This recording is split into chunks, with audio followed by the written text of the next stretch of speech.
Muito bem, meus amados, aqueles que eu não cumprimentei ou que não pegaram, na verdade, o cumprimento no começo, a graça e a paz do Senhor Jesus novamente.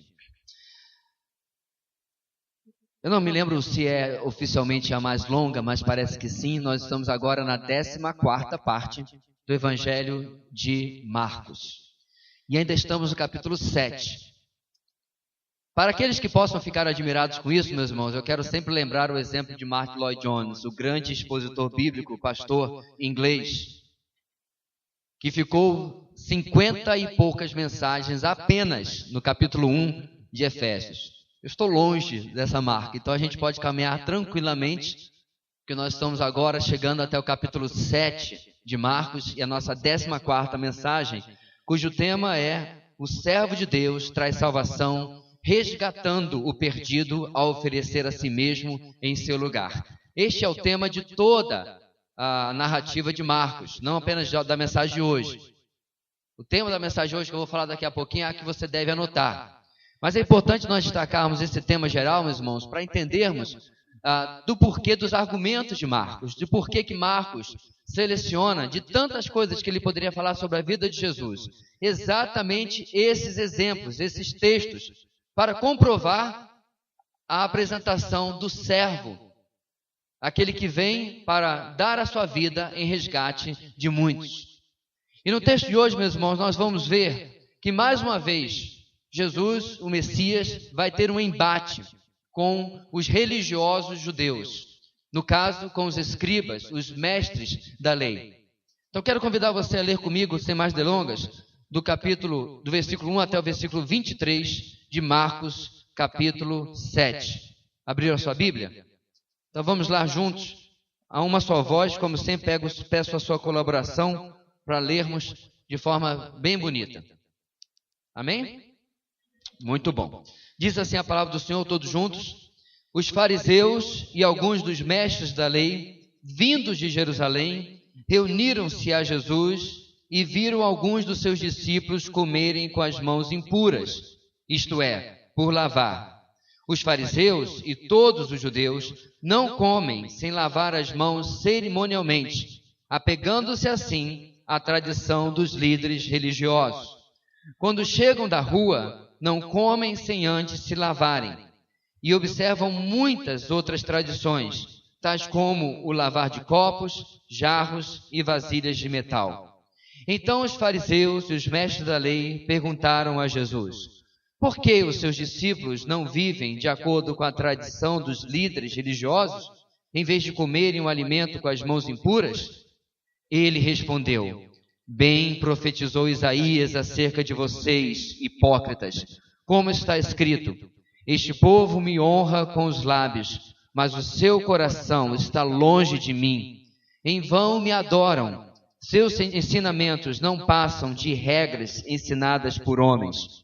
Vocês negligenciam os mandamentos de Deus e se apegam às tradições dos homens. E disse-lhes: vocês estão sempre encontrando uma boa maneira de pôr de lado os mandamentos de Deus, a fim de obedecerem às suas tradições. Pois Moisés disse: honra teu pai e tua mãe, e quem amaldiçoar seu pai ou sua mãe terá que ser executado. Mas vocês afirmam que se alguém disser a seu pai ou a sua mãe: qualquer coisa que vocês poderiam receber de mim é corbã, isto é, uma oferta dedicada a Deus, vocês o desobrigam de qualquer dever para com seu pai ou sua mãe. Assim, vocês anulam a palavra de Deus por meio da tradição que vocês mesmos transmitiram, e fazem muitas coisas como essa. Jesus chamou novamente a multidão para junto de si e disse: ouçam-me todos e entendam isto. Não há nada fora do homem que nele entrando possa torná-lo impuro. Ao contrário, o que sai do homem é que o torna impuro. Se alguém tem ouvidos para ouvir, ouça. Depois de deixar a multidão e entrar em casa, os discípulos lhe pediram explicação da parábola. Será que vocês também não conseguem entender? Perguntou-lhe Jesus. Não percebem que nada que entre no homem pode torná-lo impuro?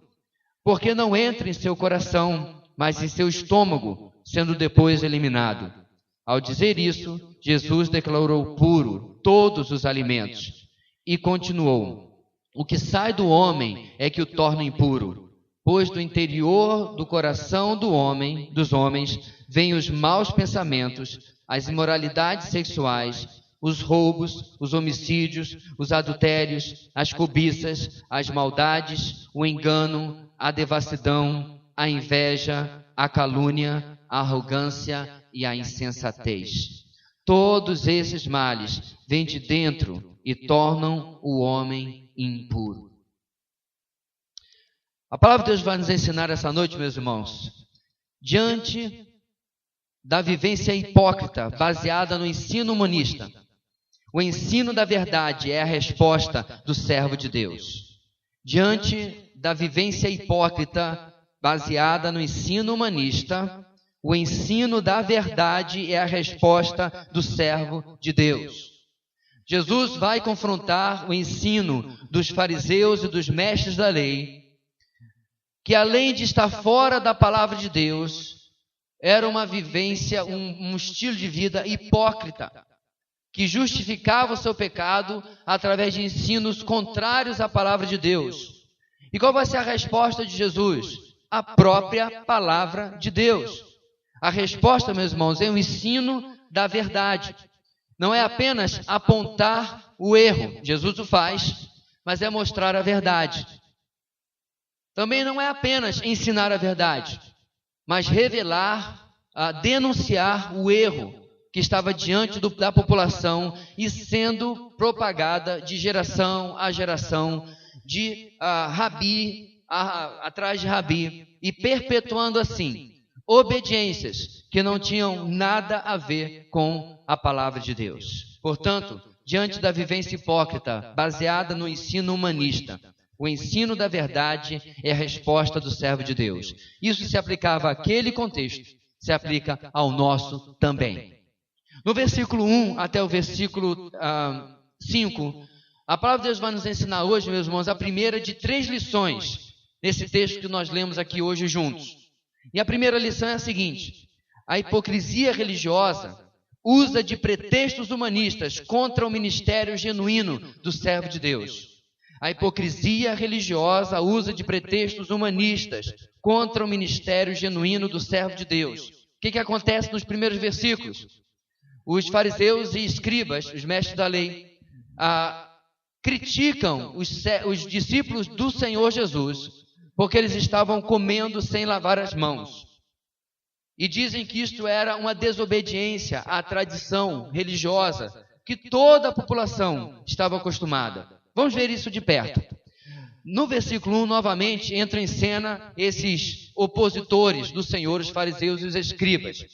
E eu não acredito, meus irmãos, que a ida deles a essa região, o ministério de Jesus ainda estava concentrado ao redor do lago de Genezaré, ou o lago de Cafarnaum.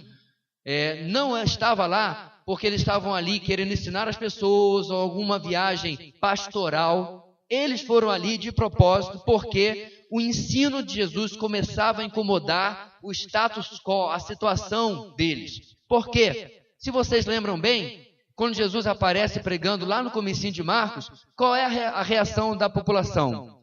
Que ensino é este? Com autoridade, diferente dos líderes religiosos. Então a pessoa de Jesus, o ensino de Jesus, o conteúdo do ensino dele, a verdade, denunciava a contradição de vida dos líderes religiosos, saduceus, fariseus e escribas, que a população estava acostumada a seguir como seus líderes espirituais. Então eles vêm até a região novamente para sondar e perceber se havia alguma coisa errada ali. E perceba no versículo 2 que Marcos logo observa que eles não se importam nem em entender o ensino de Jesus, nem entender quem é esse jovem mestre. Eles observam a transgressão, entre aspas, dos discípulos de Jesus e que eles, porventura, estariam cometendo. Qual é essa transgressão? Como eu mencionei, eles estavam comendo sem lavar as mãos hoje. Talvez você precise entender que nós não estamos tratando aqui, meus irmãos, de uma questão de higiene pessoal, não é verdade? na nossa casa, quando a gente vai sentar à mesa, geralmente a gente pede, especialmente as crianças que às vezes esquecem, estão brincando no quintal, estão mexendo no bicho de estimação, e aí já quer sentar na mesa. Então, diz, rapidinho, vai lavar suas mãos. Na verdade, lavar as mãos no hospital, por exemplo, não tem nada a ver com alimentação, é uma regra simples que evita bastante a propagação de infecções, de contaminações, mas não tem absolutamente nada a ver com higiene o que está acontecendo aqui. No caso, é uma questão de prática ritualística. Não tem nada a ver com higiene pessoal. Era um rito religioso que havia se perpetuado no meio do povo e que eles estavam sendo criticados porque não estavam obedecendo. Olha a expressão que eles usam, que eles estavam comendo com mãos impuras. E aí no versículo 3, inclusive a nossa versão faz o cuidado de colocar entre parênteses, Marcos faz uma observação. Qual é essa observação? 3 e 4. Os fariseus e todos os judeus não comem sem lavar as mãos cerimonialmente, apegando-se assim à tradição dos líderes religiosos. No 4 ele continua explicando que eles chegavam a fazer outras coisas por tradição dos líderes religiosos. Marcos explica, meus irmãos, por quê? Porque, como você se lembra, na nossa primeira mensagem, Marcos escreveu para os romanos. E os romanos não estavam familiarizados com os costumes judaicos. Então ele faz um parênteses de uma explicação cultural. Isso serve para nós também. Porque se a gente não tivesse o versículo 3 e o versículo 4, a gente podia confundir que era uma questão de higiene. Mas a gente já entendeu que não tem nada a ver. Era uma questão de prática religiosa. Os rabis, ou seja, os mestres da lei, haviam tomado da lei mosaica um preceito verdadeiro e daí evoluído e produzido uma tradição extra-bíblica. Provavelmente, meus irmãos, eles tomaram aquilo que eles partiram do texto, do que está escrito em Êxodo capítulo 30, versículo 19. O que diz lá?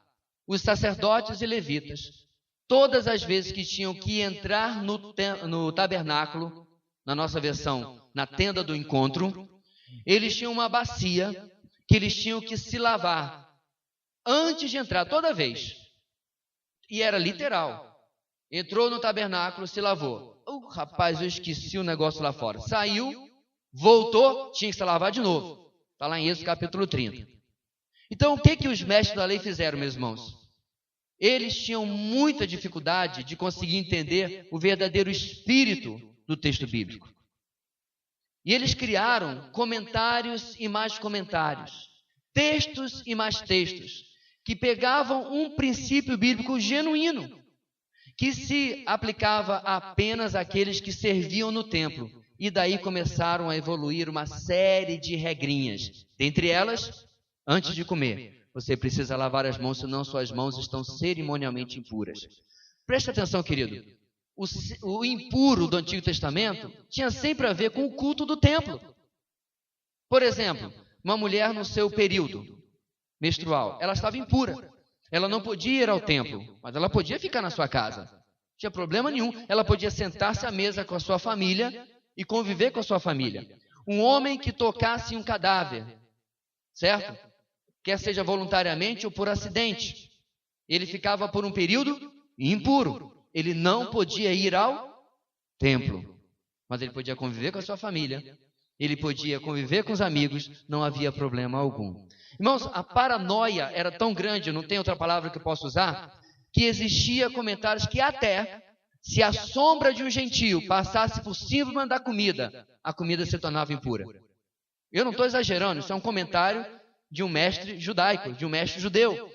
Então lá estava eles comendo judeus, aí passava um imundo, um impuro gentio, e a sombra dele passava sobre a comida. Joga fora, tem que fazer tudo de novo.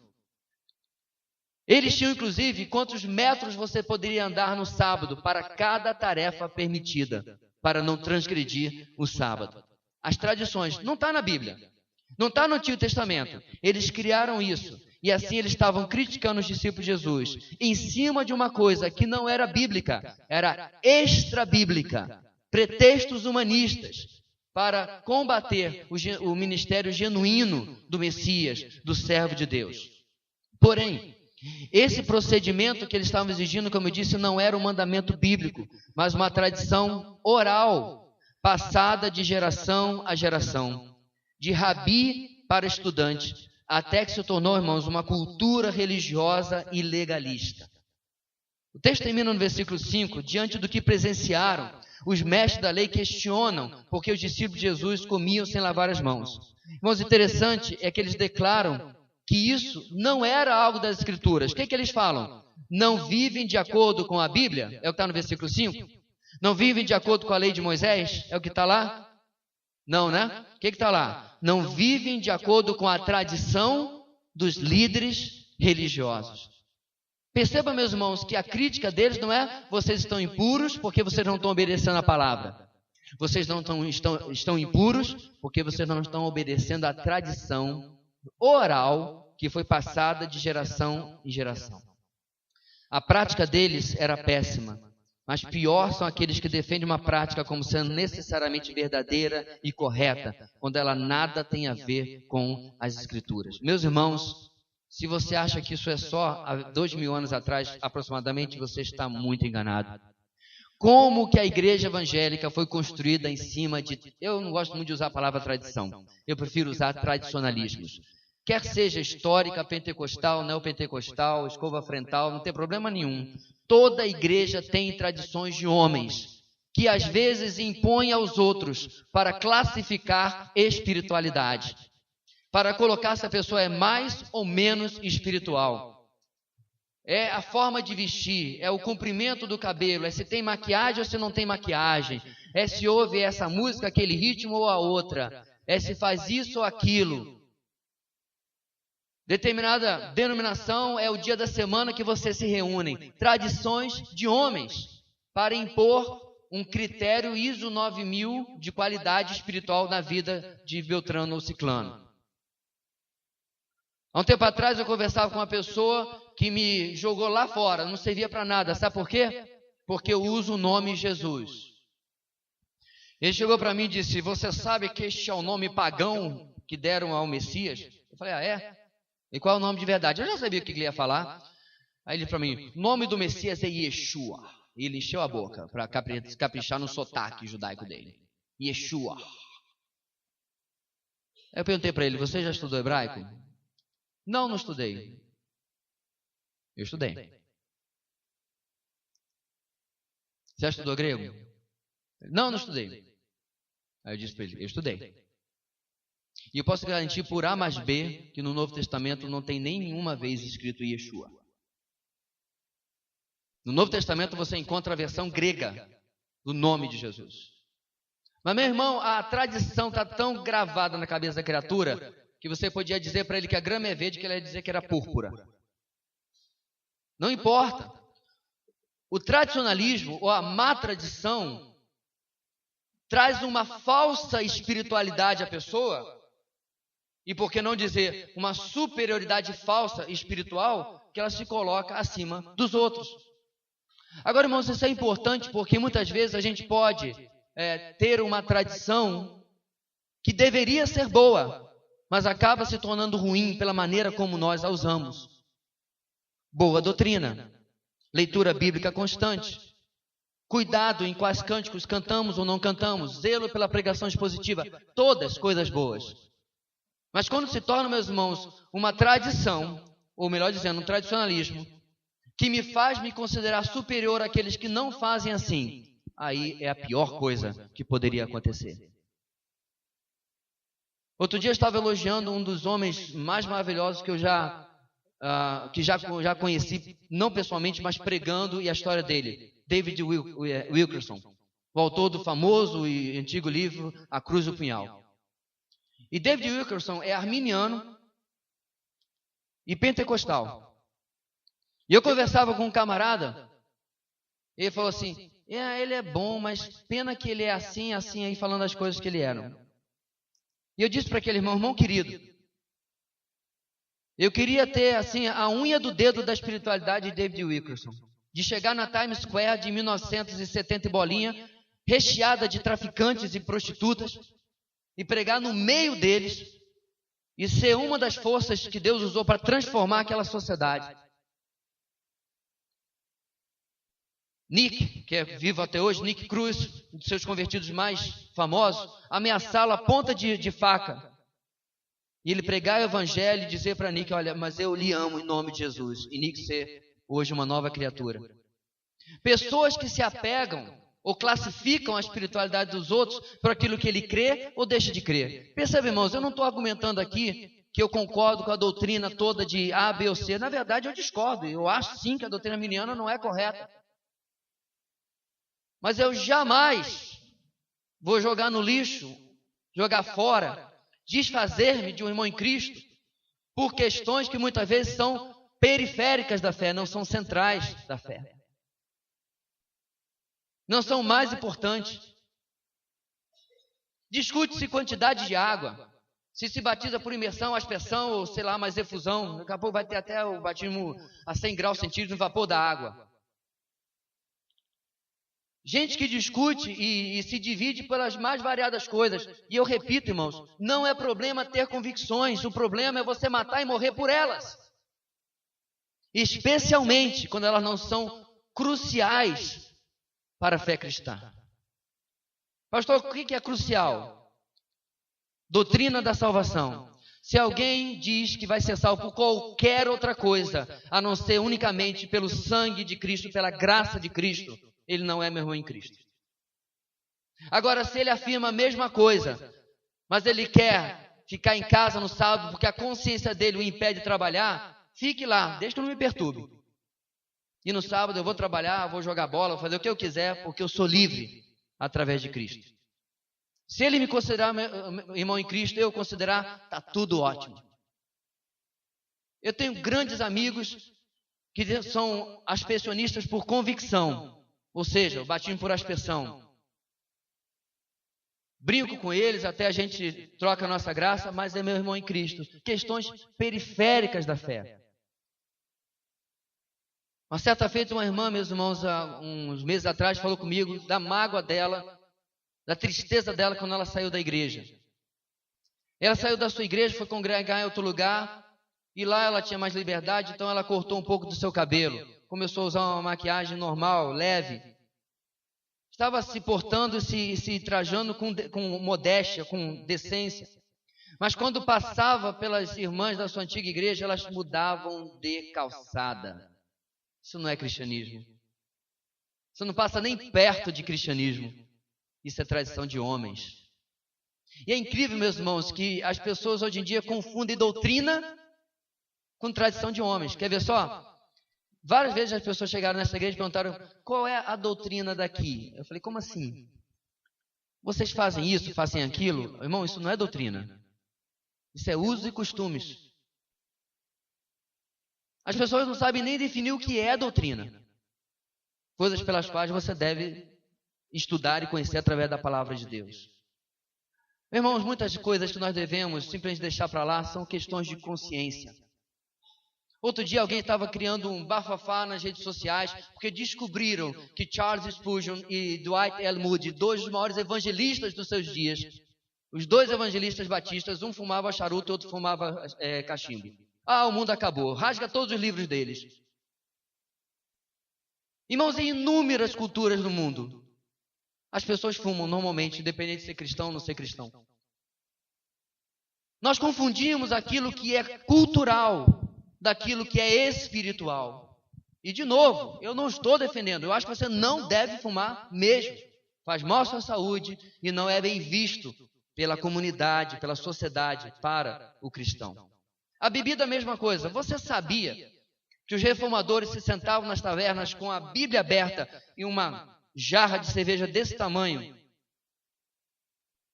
Aí o pessoal pira no negócio desse. Como pode? Porque na cultura alemã, meus irmãos, só falta botar cerveja na mamadeira da criança. França, Portugal. Vem cá, menino, 3 anos de idade, toma aqui esse vinho do Porto. Agora, meus irmãos, para a nossa cultura isso é um absurdo. Porque o álcool é visto como uma coisa dissoluta, de bagunça, de piseiro, de bagaceira. Aprendi lá no Pará essa palavra. Não é verdade? Então não combina com o comportamento cristão. Não vamos confundir consciência com doutrina. com aquilo que nós realmente devemos nos abster. Já contei para os irmãos que há muitos anos atrás eu estava na cidade serrana do Rio de Janeiro, chamado Teresópolis. Já vão 25, 30 anos. E eu saí num domingo, não tinha o que fazer, tarde e tal, e vi um bar, um boteco. E lá estava a mesa de sinuca. E eu estava com um amigo de lá, falei assim, bora jogar uma partida. Ele me olhou como se eu tivesse chutado a cruz. Me olhou, não pode. Aí eu, por quê? Crente não joga sinuca. Eu falei, meu Deus, perdi a minha salvação então, porque já joguei tantas vezes. Por quê, meus irmãos? Lá naquela cidade do interior do Rio de Janeiro, só tem mesa de sinuca em boteco. Associa-se as duas coisas. Então, se conclui que não é doutrina, é questão de consciência. Sabe o que eu fiz? Então, bora jogar um dominó? Bora jogar um dominó. Irmãos, eu não vou morrer. É amor ao meu irmão, é abrir mão de algo totalmente dentro da minha liberdade. Eu poderia jogar lá, rapaz, 10 de onda, bora jogar sinuca aí, bora apostar 10 real. Não, acabava como pobre. Grande problema, meus irmãos, desses homens aqui, que eles não conseguiam entender o que verdadeiramente era necessário, que era importante. E se apegavam a pretextos humanistas para criticar o Filho de Deus. A hipocrisia religiosa usa de pretextos humanistas contra o ministério genuíno do servo de Deus. Segundo lugar, o servo de Deus expõe a situação espiritual de troca das Escrituras pelas tradições humanas. E tal qual ele, irmãos, devemos nós fazer também. O servo de Deus expõe a situação espiritual de troca das Escrituras pelas tradições humanas. Versículo 6 até o versículo 13. Jesus agora, meus irmãos, repare só. A resposta dele para quem não obedece à palavra é exatamente com a palavra. Jesus cita para eles Isaías 29, versículo 13. Eu vou ler o texto de Isaías, porque o texto que está em Marcos você já sabe aí. O Senhor diz, esse povo se aproxima de mim com a boca e me honra com os lábios, mas o seu coração está longe de mim. A adoração que me prestam é feita só de regras ensinadas por homens, 800 anos antes de Cristo. O povo de Israel já fazia isso. É interessante, meus irmãos, que depois da época de Isaías, vem o cativeiro, e vai passar a época de Esdras, Neemias, lembra que nós pregamos aqui na igreja. Então você vê, meus irmãos, que o povo de Israel e de Judá vai e volta, de religiosidade ou falta completa de espiritualidade, carnalidade, aí volta para um tempo bom de fidelidade ao Senhor. E detalhe, Isaías profetizou na época, inclusive de bons reis, reis fiéis ao Senhor. Mas ainda assim, o povo fazia tudo certinho. O culto era feito tudo bonitinho, mas a vida deles não batia com aquilo. Será que não tem uma lição aí para nós, meus irmãos? O culto mais bíblico do mundo, se você quiser, o culto mais reformado do mundo, seguindo tudo aquilo que você crê que está na palavra de Deus, não serve de absolutamente nada se o meu coração não está quebrantado e contrito na presença do Deus que eu adoro. Perceba, meus irmãos, que a forma não é sem importância, ela é importante. Não se deve adorar a Deus com bagunça, não se deve adorar a Deus sem ordem, sem decência, porém, e eu não tenho como saber isso porque eu não tenho o scanner e o raio-x do seu coração. É importantíssimo nós vasculharmos o nosso coração e saber se eu estou de verdade adorando a Deus ou se eu estou cumprindo tabela. Se eu estou aqui apenas, é mais um domingo, está ticado aí da minha lista. Olha só, meus irmãos, então Jesus se vira para eles e menciona Isaías 29:13. E aí Jesus continua aplicando então agora a escritura que ele leu, à vida dos fariseus e dos escribas que o estavam criticando. O que ele faz? Ele aponta 3 coisas. Versículo 8. Primeiro, eles negligenciavam o mandamento de Deus. Eles negligenciavam o mandamento de Deus. Segundo, versículo 9. Colocaram de lado ou rejeitaram o mandamento de Deus. E aí no versículo 13, terceiro, Jesus os acusa de anularem ou invalidarem a palavra de Deus. Ou seja, negligenciam, rejeitam, anulam o mandamento ou a palavra de Deus. Essa era a crítica, a aplicação que Jesus faz à vida desses homens, que trocam a palavra pela tradição. Pastor, quando é que a gente corre o risco de fazer isso? É simples. Pode não ser, meus irmãos, uma tradição denominacional. Pode não ser uma tradição, inclusive, da igreja local. Mas eu faço isso quando eu quero fazer aquilo que me convém, em lugar de fazer aquilo que a palavra de Deus me confronta a fazer. Não deixa de ser também um ensino de homens. Jesus está mostrando que o grande problema é quando eu coloco a minha opinião, a minha tradição pessoal, acima daquilo que a palavra de Deus declara para mim. E perceba, meus irmãos, que agora Jesus, no versículo 10 ao versículo 12, vai dar um exemplo de como eles faziam isso em alguma coisa muito importante e muito séria. No versículo 10, Jesus usa isso com o exemplo da corbã. O que é corbã? Corbã é a transliteração para o grego do termo hebraico que significa presente ou oferta dedicada a Deus. Era uma fórmula dedicatória pronunciada sobre dinheiro ou bens que eram doados ao templo e para o seu serviço por um voto inviolável. Então, deixa eu dar um exemplo. Eu dou para a obra do Senhor um bem ou dinheiro, aquilo é corbã, e eu não posso mais voltar atrás. Então eu vou doar uma bicicleta, ou qualquer outra coisa, o exemplo não importa aqui. E eu o chamo de corbã, ok? Eu não posso mais tomar de volta, porque está debaixo de um voto inviolável. Então eu fazia isso com uma maneira de que, se por acaso alguém procurasse o sacerdote, o levita, ou quem que fosse depois, e dissesse: olha, eu estou em dificuldade financeira, aquele dinheiro que eu doei, eu quero pegar de volta. Eu não podia, porque era um voto inviolável. Êxodo capítulo 30, se eu não me engano, diz que aquele que faz um voto a Deus, cumpra. Não faça voto de tolos. Então aquilo era amarrado debaixo, preso debaixo de um voto inviolável. Então o que os fariseus faziam? Diz Jesus que eles pegavam seus bens e, em lugar de ajudar os seus próprios pais, eles doavam seus bens para o templo.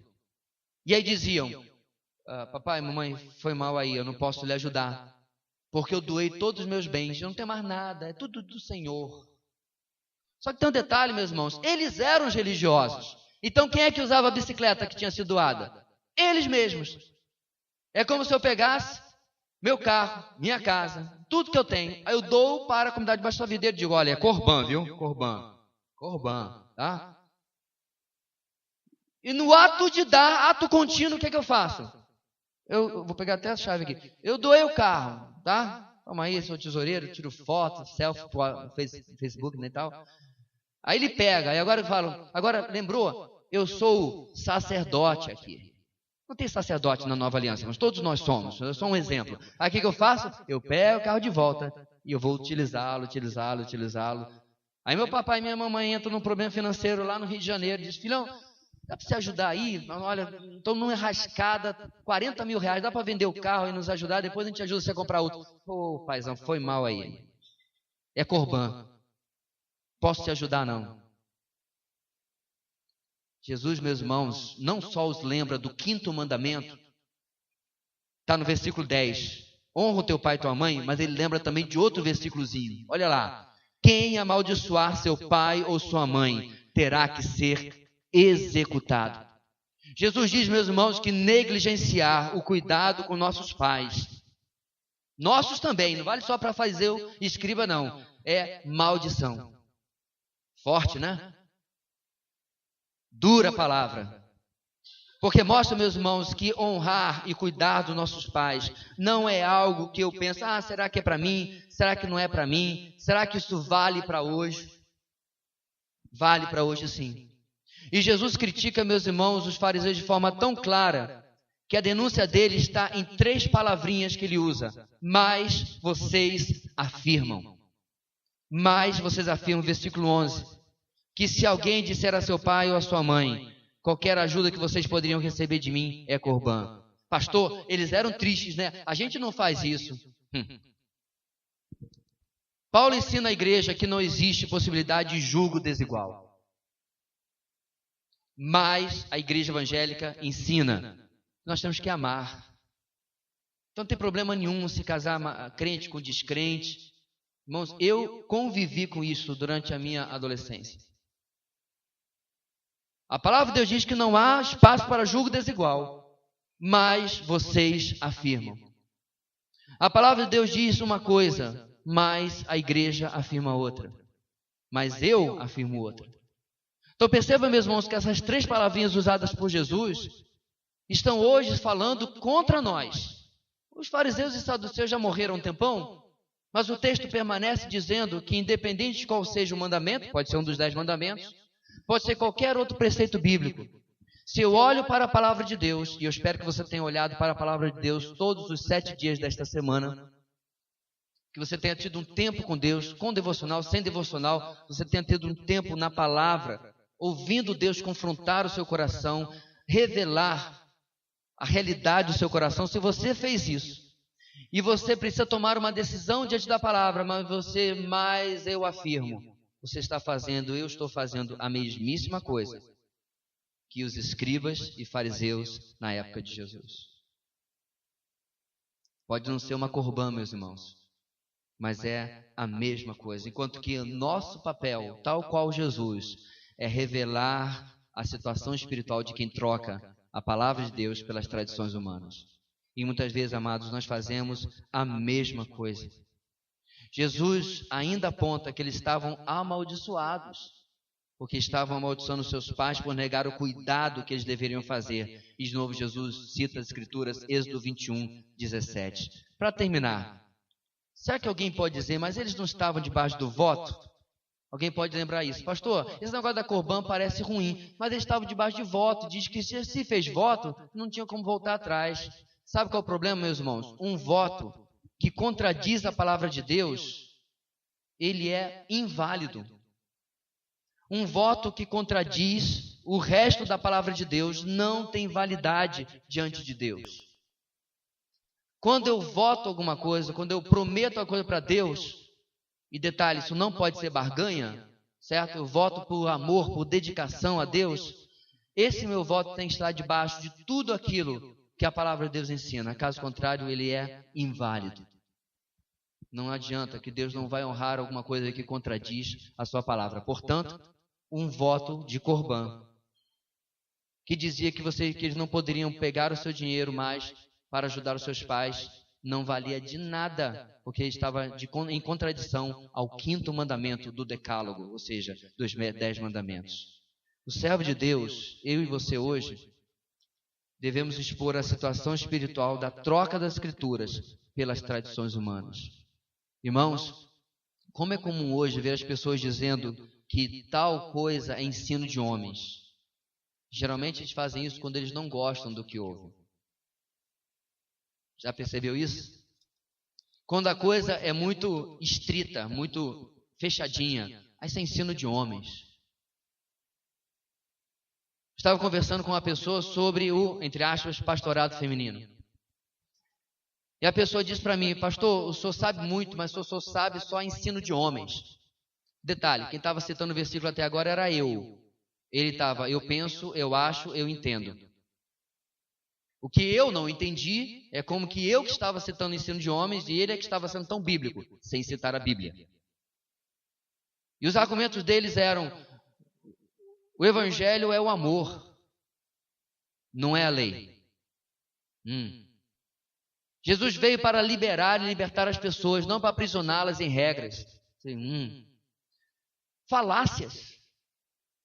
Esses sim são os ensinos de homens.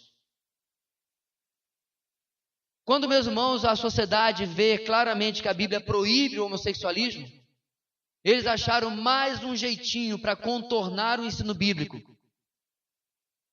e criar agora as chamadas igrejas inclusivas. Qual é o jeitinho que eles conseguiram? Que se a pessoa, junto com outra pessoa do mesmo sexo, tem um relacionamento monogâmico, Deus está de acordo com aquilo. Eu não estou brincando, irmãos, isso está no livro deles, no manual deles, onde eles explicam, inclusive no site das igrejas chamadas inclusivas, que aceitam homossexuais. Você entendeu o que eu quero dizer? O que é pecado? É o camarada ter um caso com um monte de homem, ou a mulher ter um caso com um monte de mulher. Mas se for com uma só e casado, está debaixo da bênção de Deus, porque não é promíscuo. Alguns dias atrás, um irmão colocou num dos grupos da igreja a notícia que saiu que um pastor e um diácono, tem que botar aspas em todas as sílabas, iam se casar em domingo, e o jornal dizia que aquilo era um grande avanço. Não, isso é um grande retrocesso. Por quê? Porque a Bíblia diz uma coisa, mas vocês dizem, por causa de suas tradições. Isto é ensino de homens. O que é ensino de homem? É aquilo que vai fora da palavra de Deus. Aquilo que contradiz o que é ensino claro da palavra de Deus. E aquilo que não encontra eco naquilo que o Senhor tem nos ensinado através da sua palavra. O texto continua, meus irmãos, e agora Jesus já fez o que ele tinha que fazer com os escribas e fariseus. Ele vai se virar agora para as multidões. No resto do nosso texto, do versículo 14 até o versículo 23, a palavra de Deus vai nos ensinar hoje que a prática hipócrita do ensino humanista deve ser combatida pela exposição de verdades eternas. Não apenas o ensino, não apenas a troca, mas agora a prática hipócrita do ensino humanista deve ser combatida pela exposição de verdades eternas. Jesus chama novamente a multidão para junto de si. Ele chama as pessoas por quê? Porque é possível que o questionamento que os escribas e fariseus fizeram tivesse sido ouvido pelas pessoas. Ele tenha sido visto e ouvido por todo mundo que estava ali. E Jesus se preocupa com o que eles estão entendendo, então ele não deixa por menos. Ele publicamente desfaz e desmente o ensino da tradição e reafirma, assim, a autoridade das Escrituras. Meus irmãos, de vez em quando eu esbarro com gente fazendo a mesma coisa, ensinando coisa que está fora da palavra de Deus. E aí, com muita sutileza e educação, eu coloco ali a opinião da palavra, com versículo, referência, eu ensino tudo certinho. Isso não é suficiente para evitar o transbordar de reclamações, do mimimi e tudo mais. Por quê? Porque as pessoas querem acreditar naquilo que querem acreditar, não importa. Mesmo que você mostre por A mais B, que não é isso que a palavra de Deus fala, eles insistem naquilo que eles querem acreditar. E aí vão apelar para o ataque pessoal, como eu disse, para dizer que isso é coisa de homens, mas nunca conseguindo colocar aquilo na palavra de Deus. Jesus teve a mesma atitude aqui. Ele chama as pessoas e expõe o erro, ensinando aquilo que realmente é verdade. O que ele expõe? O que ele ensina? Ele diz, não há nada fora do homem que nele entrando possa torná-lo impuro. Ao contrário, o que sai do homem é que o torna impuro. O ensino é simples, irmãos. Não há impureza espiritual que seja causada por algo externo, mas apenas por aquilo que o homem já tem dentro de si, o seu próprio pecado. Jesus deixa por isso, não explica mais nada, mas ele já coloca claramente que não há nenhuma necessidade de seguir os ensinos e as tradições dos homens, quando a palavra de Deus já é tão clara naquilo que ela ensina. Que não havia necessidade de buscar o entendimento dos homens, quando a palavra de Deus já declarava o que é certo e o que é errado. Mas aí acontece algo interessante. Apesar de Jesus ter dito isso, os seus discípulos não entenderam. Em particular, os discípulos o questionam sobre o significado mais prático do que ele havia falado. E aí acontece algo interessante, meus irmãos. Jesus, no versículo 18, nos aponta um certo confronto com seus discípulos. Ele diz o quê? Vocês estão ainda sem entender? Vocês estão andando comigo, aprendendo de mim, mas ainda não entendem o que já deveriam estar entendendo? Irmãos, isso é um alerta para nós. A palavra de Deus vai falar lá pela pena de Paulo que, passado o tempo, já devíamos ser mestres. Mas ainda se precisa que se explique o quê? Os rudimentos, desculpe, não foi Paulo, isso é Hebreus. Os rudimentos de Cristo, o beabá. Nós pregamos nesse texto mais ou menos há uns 1 ano e meio, 2 anos atrás, meus irmãos. E é incrível como a nossa geração, em média, é tão analfabeta da palavra de Deus. Pastor Fábio Bosch, quando esteve aqui, há 2 anos atrás, mais ou menos, ele compartilhou conosco lá, quando estávamos em um acampamento com outra igreja, ele foi levar uma palavra lá também. Ele compartilhou, meus irmãos, qual era a realidade, por exemplo, do adolescente puritano. Isso é século XVIII aproximadamente, nos anos 1700 e alguma coisa. O adolescente puritano, ele sabia o catecismo de cor. Ele sabia centenas e centenas de versículos de cor. Você sentava à mesa com um adolescente puritano e dizia: você poderia explicar para mim a doutrina da justificação? E você tinha uma aula de Bíblia. E eu, adolescente que já fui, eu me lembro claramente que nem a minha geração, nem a geração que veio depois, nem depois, e eu acredito que nem a de hoje, consegue fazer tal coisa. Sabe por quê? Porque a gente está por aí caçando as coisas. Porque nós estamos aí perdendo tempo precioso. O pastor Judy Clay colocou também, preletor da nossa conferência passada, o pastor Judy Clay colocou esses dias na rede social, ele ficou um tempo fora e voltou e disse assim: tanta coisa boa para se fazer e está aí o pessoal caçando o que não deve, criticando o que não precisa. Vai ler um livro. Você vê, meus irmãos, um grande contraste. E essa é a dificuldade que Jesus está falando com seus discípulos aqui. Vocês estão andando comigo há tanto tempo e vocês ainda não entenderam. Meu irmão, o seu crescimento espiritual não pode depender da mensagem de domingo. O seu crescimento espiritual não pode depender da IBD, até porque ela não está assim, cheia desse jeito.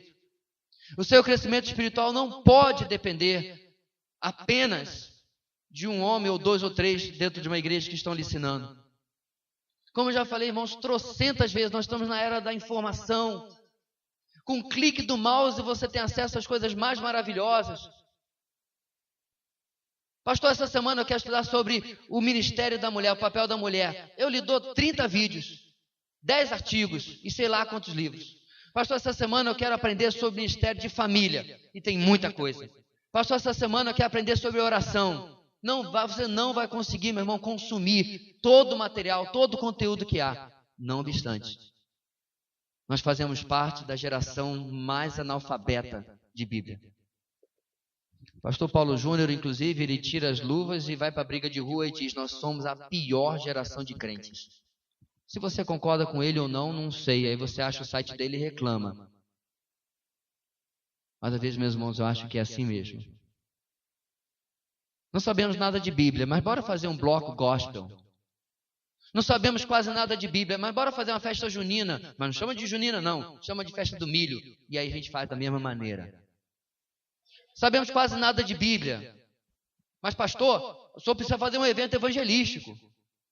Por quê? Porque a maioria de nós não consegue nem sequer compartilhar do Evangelho. Jesus é duro, meus irmãos, com seus discípulos. Eu fiquei a princípio lendo isso aqui. Será que vocês também não conseguem entender? Versículo 18. Não percebem? Vocês estão andando comigo e a ficha ainda não caiu? E ele repete: não percebe que nada que entre no homem pode torná-lo impuro? Por quê, meus irmãos? No versículo 19, Jesus explica o óbvio. Todo alimento se torna excremento. Tudo que nós comemos, nós jogamos fora. Parte nós usamos nas calorias, alimentamos o nosso corpo, se torna parte do nosso corpo, outra parte é jogada fora. Todo ser vivo, pelo menos todos os mamíferos, fazem a mesma coisa. Não há nenhuma novidade que Jesus fala, mas aí ele passa a escrever aquilo que é mais importante. Então, o que é que torna o homem impuro? No versículo 20 em diante, ele vai explicar, meus irmãos, que não é um ato externo, mas o ato interno é que nos contamina. E sabe o que é mais interessante nesse texto, meus irmãos? Que Marcos, que está escrevendo, ele conta com a contribuição de Pedro. Lembra que eu já falei isso? Pedro é um dos maiores consultores do Evangelho de Marcos. E se você lembra bem, em Atos capítulo 10, o Senhor dá uma visão para Pedro. Um lençol com todo tipo de animal. Lembra disso? E aí uma voz disse: Pedro, mata e come. E lá tinha animais puros, mas tinha animais impuros pela lei mosaica. O que Pedrão responde? Senhor, jamais comi uma coisa impura. Meus irmãos, já se passou uma década do texto de Marcos capítulo 7. E Pedrão continua preso nas suas tradições de homens. Jesus declara tudo puro. É o comentário que Marcos vai fazer aqui no nosso texto. Jesus declara que tudo é possível de se comer. E Pedrão ainda não entendeu. Lá em Atos capítulo 10, Deus tem que falar para ele de novo que a lei foi cumprida. Não há mais animal puro ou animal impuro. E principalmente, Deus não faz acepção de pessoas. E aí Pedro é instruído a ir com as pessoas que foram buscá-lo e ir pregar para Cornélio, o centurião romano. E aí tem aquela conversão maravilhosa que nós bem sabemos. Você vê, meus irmãos, como é difícil largar a cultura. Como é difícil. Como é difícil nós nos desarraigarmos das coisas. Pastor Edson Queiroz, inclusive peço oração por ele, parece que ele não está bem de saúde, que trabalha com missões, ele foi visitar igrejas na África. Quando chegou lá, meus irmãos, ele estava indo para a igreja e viu de longe um batuque. Aí disse, mas esse negócio de batuque veio aqui da África mesmo, né? Lá para o Brasil. O diabo já começou a fazer isso desde aqui, e levou lá para o Brasil. E o batuque foi ficando mais alto, o batuque foi ficando mais alto, o batuque foi ficando mais alto. Daqui a pouco ele já está no terreno da igreja, o batuque está mais alto. Quando ele entra, o batuque é na igreja. E os irmãos estavam lá. Estou treinando, irmãos, estou treinando porque tem um convite surgindo aí. Cultura.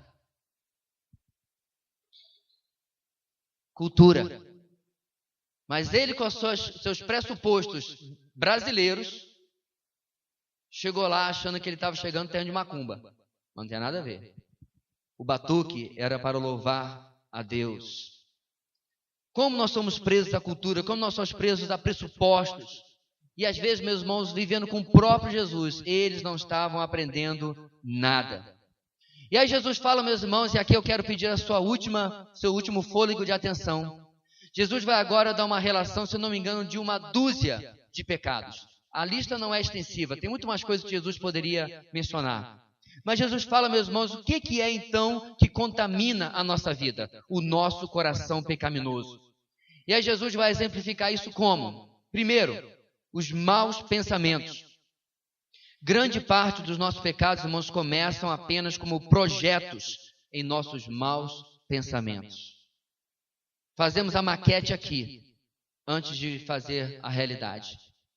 Então, o mau pensamento é algo, às vezes, que é a primeira coisa, na verdade, vou tirar o às vezes, é a primeira coisa que eu devo guardar e combater, para que o pecado não se torne realidade na minha vida. Então ele começa, meus irmãos, da fonte dos projetos, da planta, da maquete. E agora Jesus vai falar da realidade. Qual é o segundo pecado? As imoralidades sexuais. O termo usado por ele aqui, já é conhecido, falei em outras mensagens, é o termo porneia. Termo que vem da origem à palavra moderna, pornografia e outras assim. Esse termo não significa nada bom em nenhum lugar na nossa sociedade. Nunca é associado com algo bom. São relações sexuais ilícitas, imoralidade sexual. Terceiro, os roubos. Não apenas aqueles que nós chamamos de criminosos, mas tudo aquilo que eu tiro de alguém, tudo aquilo que eu pego de alguém e que não é meu de direito, eu causo dolo à vida da pessoa, prejuízo. Quarto, os homicídios. Aí eu estou tranquilo, pastor, eu nunca matei ninguém, eu não faço mal a uma barata. Lembra o que Jesus fez com o homicídio? Se você se irar contra seu irmão, você já pecou. Perceba, meus irmãos, Jesus elevou o homicídio a um novo patamar. Aquele que se irar está na mesma categoria aos olhos de Deus do que aquele que tira uma vida humana. Pastor, isso não é justo. Já falei, no céu vai ter um balcão de reclamação, você chega lá e reclama com Deus. Aos olhos da justiça dos homens, meus irmãos, é claro que tirar uma vida é muito mais grave do que você se irar com alguém. Mas Jesus eleva o patamar por quê? Porque Ele quer que a gente leve a sério o nosso pecado, mesmo que esteja acontecendo só aqui. Na seguida, ele diz os adultérios. Interessante, irmãos, que Jesus separa este pecado sexual da lista genérica que ele mencionou acima, as imoralidades sexuais. Por que será? Porque para Deus é abominação a quebra da nossa aliança de casamento. Em Malaquias capítulo 2, Deus repreende o povo exatamente por isso. Porque haviam abandonado a mulher da sua mocidade, ou seja, a mulher do seu casamento, e eles tinham ido atrás de mulheres dos outros povos. Dois pecados, um associado ao outro, que Deus critica em Malaquias capítulo 2. Seguinte, as cobiças. Está tudo no seu texto. Jesus está citando um por um. O que é cobiça? É o buscar felicidade e realização nas coisas, e não em Deus. Cobiçar, meus irmãos, é querer algo mais do que querer a Deus. É um tipo de idolatria. É achar que se eu tiver aquilo, se eu for aquilo, se eu conquistar tal coisa, aí sim eu vou ser feliz. Aí sim eu vou estar realizado. E a gente sabe que isso não é verdade. As maldades é o buscar o mal, mesmo sabendo o que ele é e que está em oposição à vontade de Deus. Já se identificou? Terminou não. O engano é o buscar a mentira, o subterfúgio, a falácia como meio de usufruir ou ganhar algo. É aquela pessoa que conta um conto e aumenta um ponto. Que omite coisas para poder não se prejudicar. Que às vezes gosta de contar uma história a mais para ficar bom na narrativa. Todos esses, meus irmãos, estão na categoria de engano. Está terminando a lista, antes que você já está aí, né, levando cada pedrada. A devassidão, o gosto pelo que é proibido e errado, especialmente nas questões de moralidade. A inveja, descontentamento com o que se tem e o desejo pelo que é do outro ou por aquilo que eu não tenho. Qual é a receita disso? Filipenses capítulo 4. Aprendi a viver bem em toda e qualquer situação.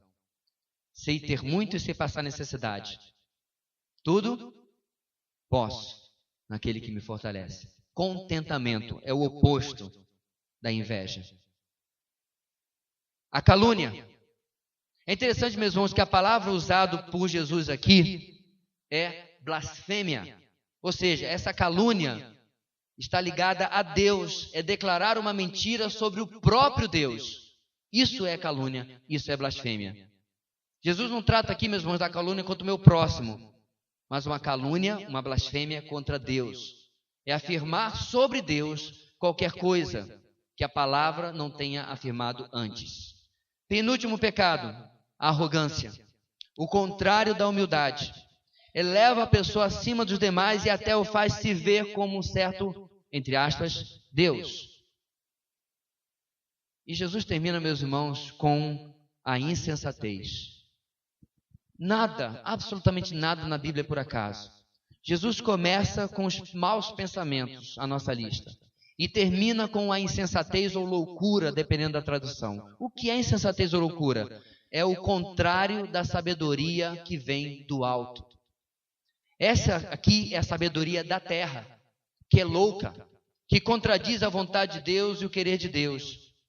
É só ela mesmo para justificar a mim, para justificar a qualquer um de nós, qualquer item da lista horrenda, terrível que nós acabamos de ver. Porém, irmãos, uma lista muitas vezes familiar, uma lista de pecados do nosso coração. O que nós temos que entender, meus irmãos, por mais terrível que seja essa realidade que Jesus coloca aqui, ela é a minha realidade. O profeta Jeremias declarou no capítulo 17, versículo 9: o coração é mais enganoso que qualquer outra coisa, e sua doença é incurável. Quem é capaz de compreendê-lo? Nós somos capazes de todas as terríveis coisas que Jesus menciona aqui. Em graus diferentes, em circunstâncias diferentes. Às vezes nós lemos, irmãos, coisas na Bíblia e a gente fica, como pode? Você se lembra quando o rei passava no cerco a Jerusalém e houve uma mulher dizendo: vamos comer o seu filho hoje, amanhã comeremos o meu?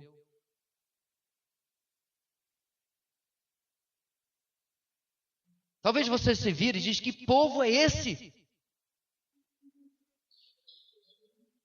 Que povo é esse que é capaz de matar o próprio filho para comer?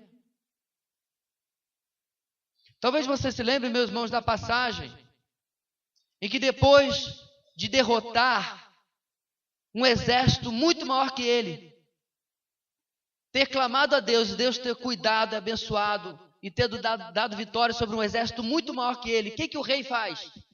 Ele toma os ídolos daquele povo que ele derrotou, traz consigo e faz altares para aqueles deuses falsos. E aí o profeta chega perto do rei dizendo: que povo jamais serviu a deuses que não puderam proteger o seu próprio povo? E mesmo assim o rei prefere seguir aquilo que ele quer e não a palavra do profeta. Meus irmãos, toda vez que nós vemos um pecado na Bíblia, sabe que aquilo está lá para quê? Para revelar que eu sou capaz de fazer a mesma coisa. Mas o nosso texto não vai terminar, a nossa mensagem não vai terminar com esta nota. Quando Jesus fala sobre isso, meus irmãos, e termina o nosso texto de hoje, sabe por que ele faz isso? Porque ele está mostrando para aquela multidão a necessidade que eles tinham de um Salvador. A necessidade que eles tinham do novo nascimento, porque apenas o transplante de coração que o novo nascimento faz, resolve isso. Talvez você esteja vindo aqui e você está querendo muito agradar a Deus. Deixa eu dizer uma coisa para você, é impossível você agradar a Deus. Você pode vir à igreja todo domingo. Na verdade, você pode vir a todas as reuniões. Você não vai agradar a Deus. Você pode fazer tudo o que você quiser e você não vai agradar a Deus. Agora deixa eu explicar por que você não vai agradar a Deus. Porque todas as nossas obras são manchadas pelo pecado. As nossas mais belas obras são manchadas pelo pecado. E Deus não aceita oferta cheia de pecado. Mas aí sabe o que aconteceu? O justo pelos injustos para nos levar a Deus. Deus, sabendo, meus irmãos, que nós nunca conseguiríamos cumprir a sua justiça, Ele deu o seu Filho. Ele se tornou homem para morrer em nosso lugar. Para que eu chegue na escadaria, vestido de trapos, e o filho do rei me recebe e coloca sobre mim roupas brancas como a dele. Jesus está mostrando para a multidão: o coração de vocês é assim, mas eu estou aqui. Eu estava assistindo essa semana um clipe sobre a mulher samaritana. Que palavras são aquelas, meus irmãos? A mulher samaritana vira e diz: eu sei que o dia virá o Messias, ele nos falará todas as coisas. E Jesus se vira para ela e diz: eu sou ele, eu que falo contigo. Todos os anseios na luta contra o pecado, todos os anseios na sua luta, estavam ali respondidos por aquele homem na beira do poço. Meu irmão, minha irmã, todos os nossos anseios terminam em Cristo. Toda a nossa luta contra o pecado termina em Cristo. Toda mentira, imoralidade, roubo, homicídio, adultério, cobiça, maldade, termina na justiça de Cristo. O texto de hoje, meus irmãos, mostra que quando a tradição humana é usada para maquiar a pecaminosidade, a verdade de Deus revela o nosso pecado e revela a justiça de Deus sobre ele. Obra completa, obra integral, que pode nos levar à presença de Deus. Agora, se você está aqui essa noite, e tal como eu, você se identificou nessa lista, estamos juntos, está todo mundo junto. Porém, existe uma grande dificuldade sua, de compreender que Deus pode lhe aceitar deste jeito: imoral, enganoso, devasso, invejoso, caluniador, arrogante, insensato, quer dizer para você hoje que você precisa desesperadamente de Cristo. Você não precisa de igreja, você não precisa de culto, você não precisa de pastor, você precisa de Cristo. Você precisa esta noite entregar a sua vida ao Senhor como seu Senhor e seu Salvador. Você precisa reconhecer a realidade do seu coração, mas principalmente, você precisa reconhecer a realidade de quem é Cristo e da justiça plena que Ele pode declarar sobre a sua vida. Vamos fechar nossos olhos? O ensino da verdade é a resposta do servo de Deus. E o ensino da verdade aponta para você hoje, meu querido, que você precisa se entregar de corpo e alma, sem reservas ao Senhor. Se você deseja fazer isto esta noite, converse com Deus, diga: Deus, aqui estou eu. Na lista que o Senhor Jesus colocou ali naquele texto de Marcos 7, eu me vejo, eu estou ali. Mas eu entendi o que foi falado hoje, que no Senhor eu encontro refúgio, no Senhor eu encontro lugar de abrigo, e a tua justiça passa a ser a minha justiça. Quem tu és passa a ser a minha nova identidade. O meu coração podre e pecaminoso é removido e eu recebo um novo coração em Cristo Jesus. Deus querido, tu conheces a realidade espiritual de cada pessoa aqui. Não permita, ó Deus, que o coração que está sendo constrangido pela tua palavra não seja levado a se render ao Evangelho. Que ele ou ela possa hoje olhar para a justiça do Salvador e ver quão diferente ele é de nós mesmos. E ainda assim, graciosamente ele nos ama. Muito obrigado pela tua palavra e por aquilo que ela nos falou hoje. E como ela nos lembrou, Deus, que mesmo diante da hipocrisia, da vida que é levada por aqueles que seguem tradições humanas, e como isso, inclusive, nos é oferecido por nós mesmos, melhor, superior, é viver a verdade da tua palavra. É viver a simplicidade da tua palavra, debaixo da justiça que o Senhor nos dá. Nós oramos e agradecemos no nome de Jesus. Amém e amém.